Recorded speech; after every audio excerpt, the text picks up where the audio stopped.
parte del tema, ¿verdad? Habíamos dicho que en este parcial íbamos a estar hablando de lo que se conoce como esfuerzos de flexión.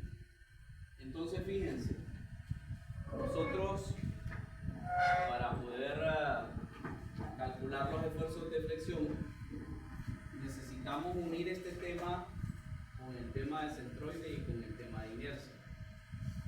Entonces, en el libro aparece que este es el capítulo número 5 ya. El anterior, que era de los diagramas, era el capítulo 4.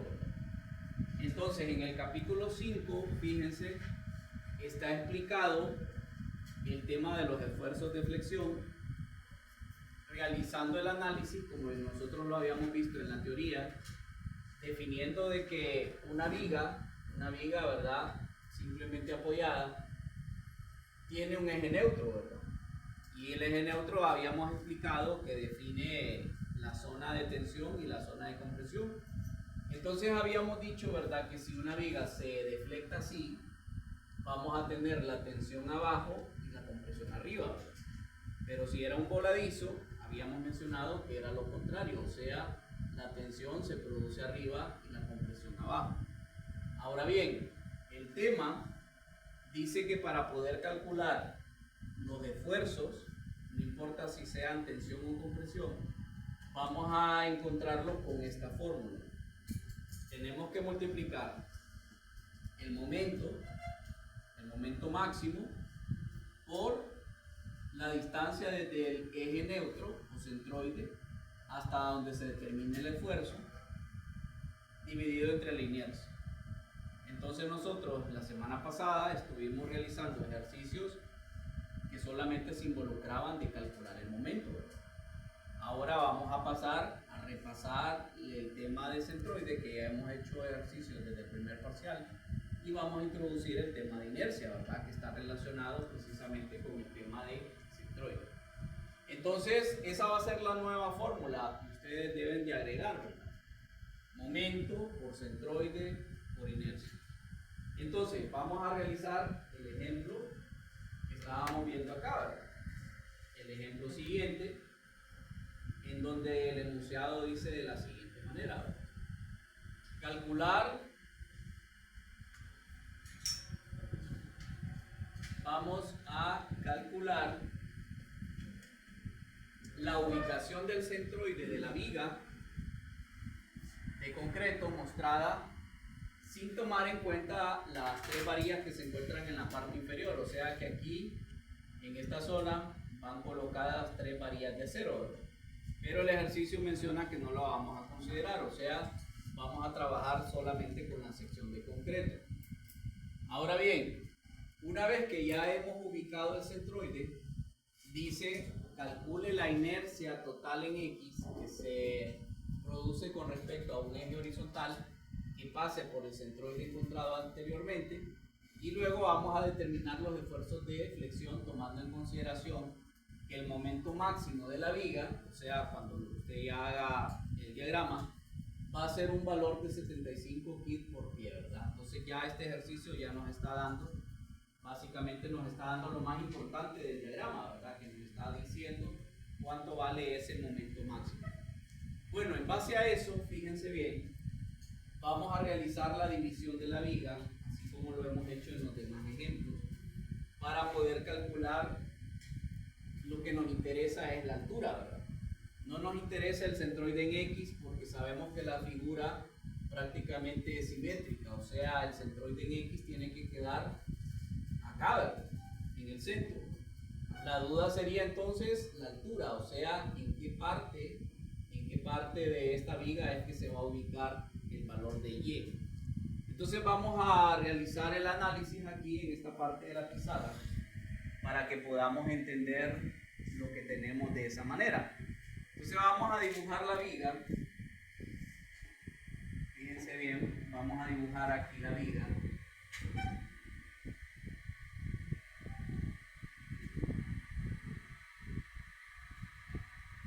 Entonces digamos que es más o menos algo así.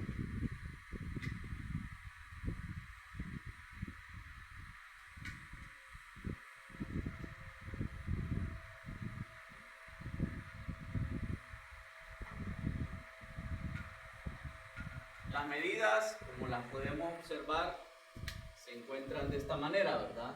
Aquí sabemos que la altura total, todo esto vale 36.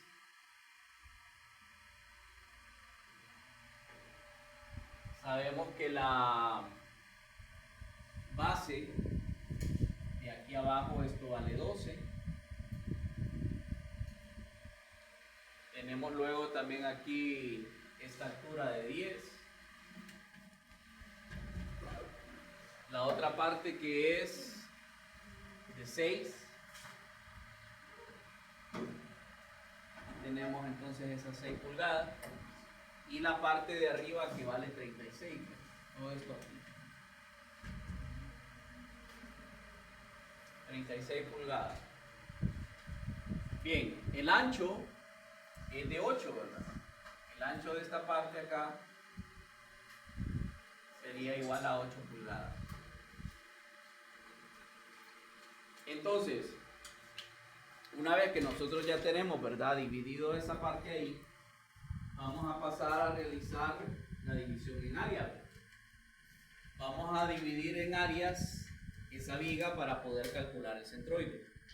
Entonces, por ejemplo, usted puede colocar esto como el área 1. Vamos a llamarle a este rectángulo el área 2, hasta aquí, ¿verdad? Y esta otra parte de arriba vendría a ser el área número 3. Entonces, el ejercicio no tiene ubicado el punto 0, ¿verdad? No tiene ubicado dónde va a comenzar. Por lo tanto, usted puede elegir, ya sea colocar un eje aquí, de manera de que este va a ser, por ejemplo, el punto 0, para poder ir calculando las alturas. Entonces vamos a hacer la tablita que ya habíamos visto desde el primer parcial, para poder entonces hacer esa clasificación y calcular la ubicación de ese centroide, ¿verdad? Entonces lo vamos a dividir en 3 áreas y tendríamos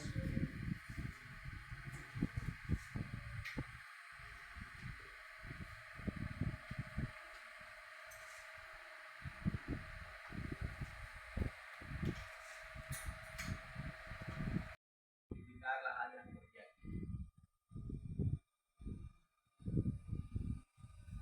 para que quede de esa manera. Entonces aquí vamos a realizar la sumatoria de eso que está ahí.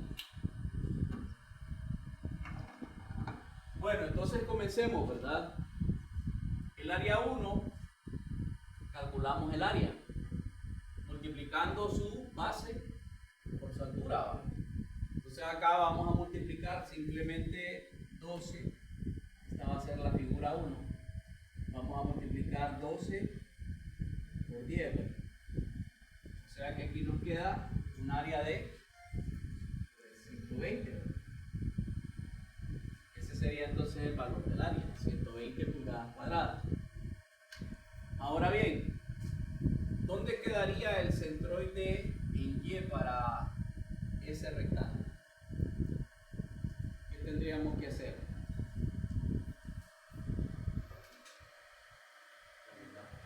La mitad de la altura, ¿verdad? O sea, ¿dónde va a quedar el centro del rectángulo? Va a ser la mitad de 10, ¿verdad? O sea, aquí vamos a tener que dividir 10 entre 2, una altura de 5.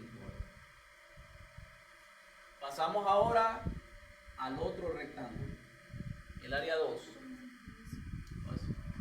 Entonces, el área 2 es el rectángulo que se forma acá. Y es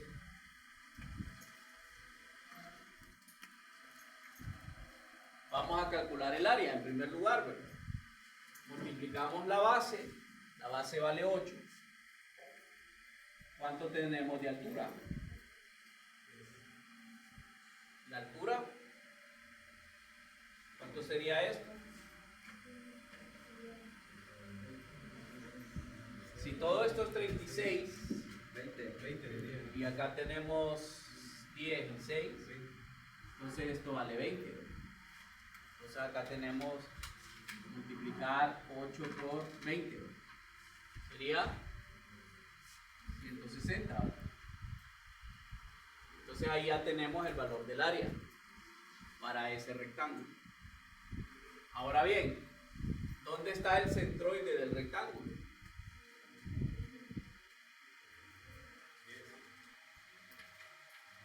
El centroide del rectángulo está ahí. Entonces la fórmula me dice que yo tengo que dividir la altura entre 2, ¿verdad? La altura entre 2 sería 20 sobre 2. Pero ¿qué pasa? No solamente es cuestión de usar la fórmula, ¿verdad? Se suma 10, correcto. O sea, 20 entre 2 es esto. Pero yo tengo que sumar esto, ¿verdad? Porque voy a calcularlo desde el 0, no desde donde está esta parte. Entonces acá tengo que sumar 10. Eso significa que aquí sería 20. Ahí es donde está el centroide en Y para este rectángulo. Ahora vamos a calcular el tercero, ¿verdad? El número 3, ¿cuánto vale el área? El área sería multiplicar la base por la altura. Toda la base vale 36 y la altura vale 6. Si lo multiplicamos, 216, correcto. Entonces ese es el área. ¿Dónde está el centroide? El centroide del rectángulo está aquí. Entonces, ¿qué tendríamos que hacer? Sería 6 entre 2. Vamos a dividir la altura entre 2. Solo sería esto, ¿no? Pero ¿qué pasa? Yo tengo que sumar hasta acá. Entonces tenemos que sumar 6 entre 2 más 20 más 10, o sea, más 30. Entonces acá nos quedaría 33, ¿verdad? Ese sería entonces el valor de la altura. Bueno, ahora ayúdenme multiplicando los valores de las áreas por Y, ¿verdad? Aquí vamos a multiplicar 120 por 5. ¿Cuánto es? 600. Después 160 por 20.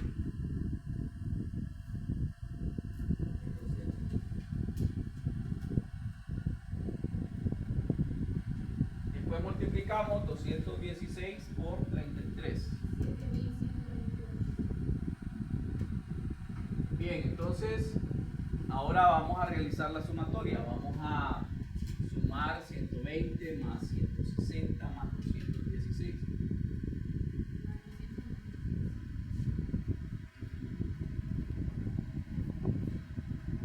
Ese va a ser entonces el valor del área. 496 pulgadas cuadradas. Vamos a sumar también la última columna, ¿verdad? Vamos a pasarnos acá 600 más 3200 más 7128. 928. Bien, 10.928. Entonces, quiere decir que para poder calcular el centroide, vamos a tomar en cuenta que es necesario dividir el valor de las áreas por Y entre el área total, ¿verdad? Lo vamos a hacer aquí aparte, ¿verdad? La fórmula, acordémonos, sería la sumatoria de las áreas por Y entre el área total. Entonces significa que acá vamos a tener 10.928 pulgadas al cubo entre 496 pulgadas cuadradas. Este valor de Y sería 0,3, 22.03 pulgadas. Bueno, entonces esta es la respuesta para el inciso A. El inciso A pide calcular la ubicación del centroide, ¿verdad? Y la ubicación del centroide en Y, lo que nos está diciendo es a dónde pasa el eje neutro, eso es lo mismo. O sea, quiere decir que a una altura de 22.03, si aquí tengo 10, por ejemplo, imaginémonos que por acá a esta altura de 22.03 es que va a cruzar el eje neutro, y por lo tanto toda esta zona de aquí para abajo va a estar trabajando en tensión, y toda esta parte de aquí para arriba va a estar trabajando en compresión, la viga, ¿verdad? Entonces ahí está el significado de la palabra eje neutro, ¿verdad? El eje neutro divide la viga en dos regiones, divide la viga en dos partes, en tensión y en compresión. Bueno, no sé si hasta esta parte de acá vamos bien. ¿Tiene alguien alguna pregunta de estos cálculos?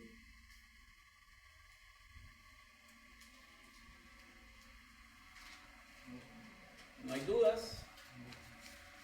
Bien, entonces se puede decir que aquí no hemos visto nada nuevo, porque desde el primer parcial venimos repasando el tema del centroide, cómo hacer la tabla, cómo colocar los ejes, cómo encontrar el área, cómo encontrar los valores del centroide para cada figura, independientemente si es un rectángulo o un triángulo.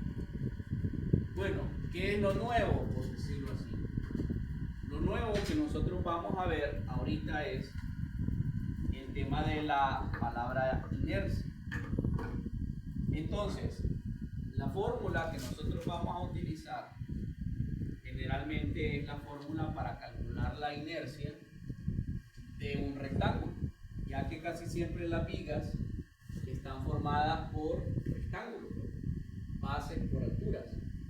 Entonces no importa si la viga tiene una forma de una T, por ejemplo, como esta que estamos viendo, se le llama viga T, pero básicamente usted lo divide en rectángulos siempre, ¿verdad?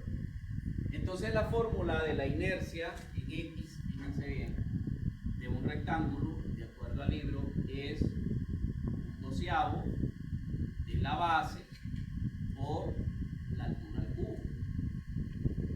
Esa sería la fórmula general de un rectángulo, 1/12 de la base por la altura al cubo. Ahora bien, a esta fórmula general nosotros le tenemos que ir adaptando lo que se conoce como el teorema de los ejes paralelos. El teorema de los ejes paralelos significa de que cada figura tiene su respectivo centroide, ¿verdad? Por ejemplo, este rectángulo tiene el centroide acá, este rectángulo tiene su centroide acá, y este rectángulo tiene su centroide aquí.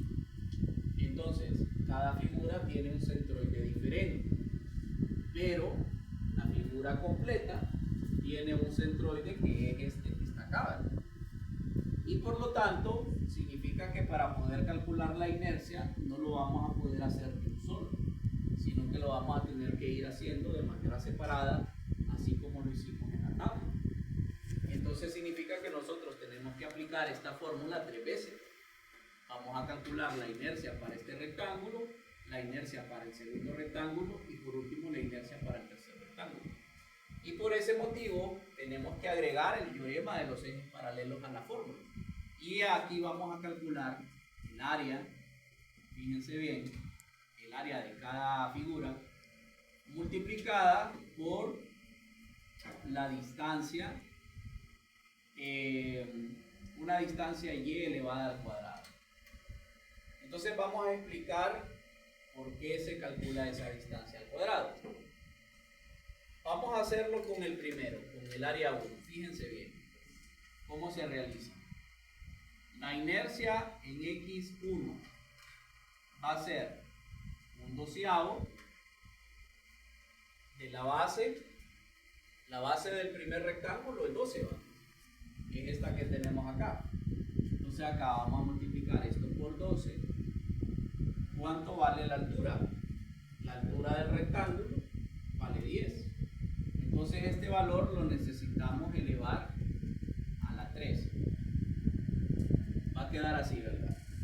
1/12 de la base por la altura al cubo. Vamos a agregar el área. El área ya la tenemos en la tabla. Nos dio un valor de 120, ¿verdad? El valor del área 1 es 120. Y aquí es donde tenemos que poner atención. ¿Cómo se va a calcular la distancia en y al cuadrado? La distancia en y significa restar el centroide general menos el centroide individual. ¿Cuánto nos dio el centroide general? Todo el centroide nos dio 22.03, ¿verdad? Entonces acá usted va a tener ese valor 22.03. Le vamos a restar el centroide individual. El individual nos quedó 5. Y todo esto lo vamos a elevar al cuadrado. Entonces, esta es la manera en la cual vamos a calcular la inercia número 1. Entonces, ayúdenme con la calculadora a hacer todas estas operaciones y que verifiquemos entonces que tengamos el mismo dato. Están elevadas a la 4, ¿verdad? Porque, por ejemplo, este está a la 3 y este está a la 1. De igual manera, este es un cuadrado y este también es cuadrado porque es un área, ¿va? Entonces, las unidades quedarían de esa manera, elevadas a la 4.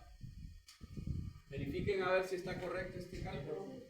Es la suma de la altura del centroide menos la altura del individual. El centroide total menos el individual. Entonces aquí tenemos el valor, ¿verdad? Del primero, 35.802.51. Hagamos la inercia 2. ¿Cómo quedaría? De acuerdo a la fórmula, 1/12, multiplicamos la base, ¿va? La base del rectángulo 2 vale 8. La altura es esta, ¿va? 20. Esto lo elevamos al cubo, sumamos el área. ¿Cuánto nos quedó el área? 160, ¿verdad? 160. Y luego vamos a restar el centroide total, o sea 22.03, perdón, menos el individual. El que tenemos del área 2 es 20. Y esto lo elevamos al cuadrado. 5.992. 5.962. 992. 0.68. ¿Alguien más encontró el mismo valor? Ese sería entonces la inercia número 2. Pasemos ahora. ¿Cuál? Este está en la fórmula. No, a la 4 es.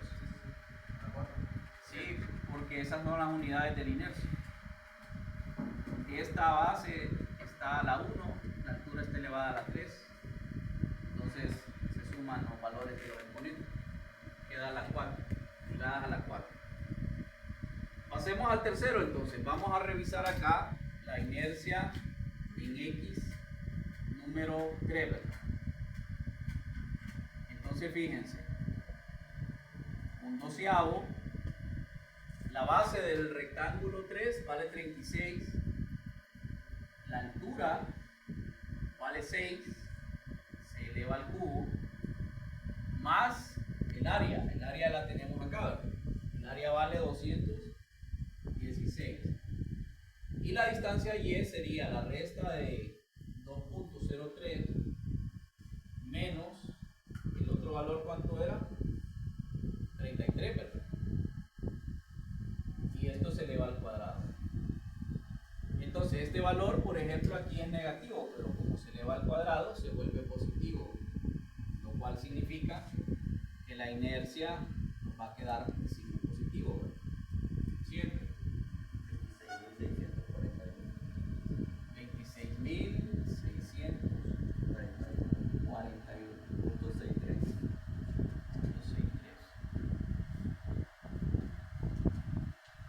Bueno, entonces ya tenemos las tres inercias. Vamos a realizar la suma. Tendríamos entonces la inercia. Vamos a llamarle la inercia en X total, ¿verdad? Sumemos entonces los tres valores para poder entonces encontrar ese dato.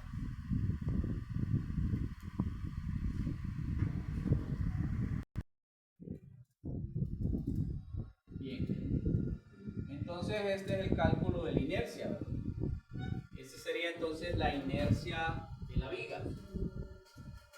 Significa que ya estamos listos para poder calcular los esfuerzos.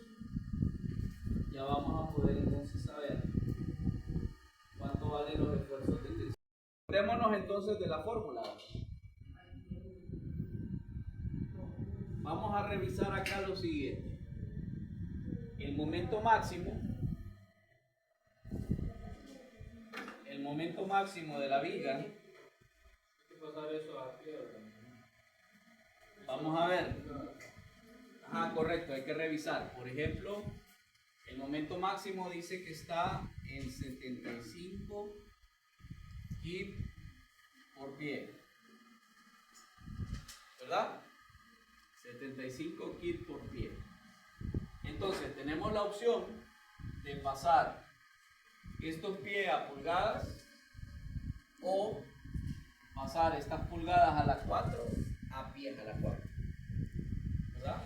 Más fácil es pasar estos pies a pulgadas, ¿no? ¿Qué tendríamos que hacer para convertir esto a pulgadas?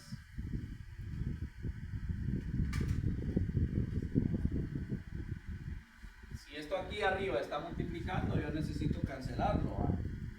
Tengo que decir que un pie tiene ¿cuántas pulgadas? 12 pulgadas, o sea que en simples palabras tenemos que multiplicar 75 por 12 para convertir eso a 10 por pulgadas. Veamos entonces acá, sería 900 kip por pulgada. El momento máximo entonces equivale a 900 kip por pulgada. Entonces ya voy a calcular el esfuerzo. Vamos a hacerlo acá, ¿verdad? Vamos a pasarnos entonces aquí. Entonces vamos a calcular, fíjense bien, el esfuerzo de tensión. El esfuerzo de tensión es el que vamos a calcular aquí abajo, lo cual significa, de acuerdo a la fórmula, sería el valor del momento por C entre I. Esta es la fórmula, ¿va? Que acabamos de ver en la teoría, ¿va? Entonces vamos a reemplazar esos valores. El momento es el momento máximo, o sea, 900 kip por pulgada. ¿Cuál es el valor de C? El valor de C es el centroide, correcto. El valor de C es 22.03 pulgadas.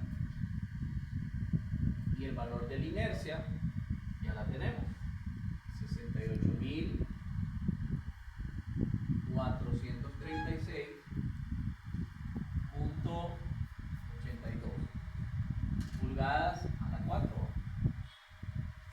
Entonces hagamos esas operaciones.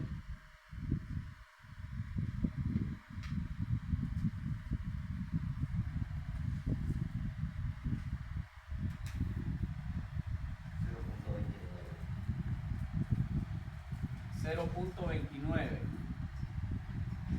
¿Cómo quedarían las unidades? Y eso es lo mismo que decir KSI, correcto. Entonces el esfuerzo de tensión equivale a 0.29 KSI. Nos hace falta el último, el esfuerzo de compresión.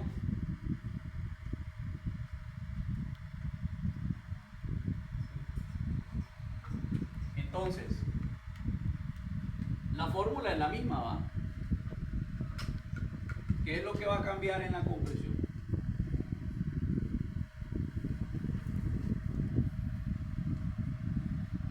Vamos a usar esto otra vez.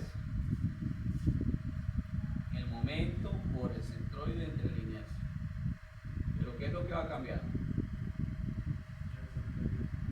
Sería el centroide, correcto. El momento sigue siendo 900 kg por pulgada. Pero el centroide de compresión ya no vale 2203, sino que tiene que ser la diferencia que existe acá. Porque la altura de 2203 era esto. Y aquí para abajo está en tensión, pero de aquí para arriba está en compresión. Entonces sería 36 pulgadas, es toda la altura, ¿va? A 36 pulgadas le voy a restar 2203. Eso significa que aquí me va a quedar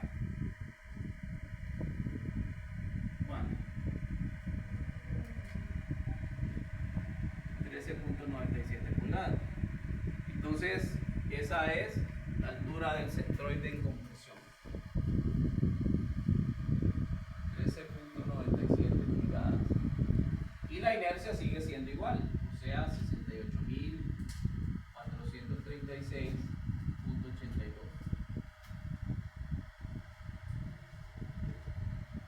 Entonces vamos a calcular el valor. 0.18. Bien, entonces esa es la respuesta, jóvenes. El esfuerzo de compresión mide 0.18 KSI. Entonces, aquí con este ejemplo estamos abarcando tres temas. Estamos abarcando momentos, estamos abarcando centroides y estamos abarcando inercia. Y la unión de los tres temas se vuelve esfuerzo de flexión, que es lo que estamos viendo para finalizar esta clase. Bueno, no sé si hay dudas de alguna parte de los cálculos.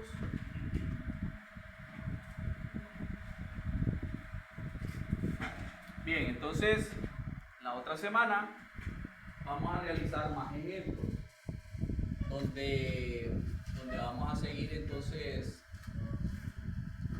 aplicando esta fórmula, la fórmula de inercia y la fórmula de flexión, ¿verdad? No vamos a ver otro tema más que este.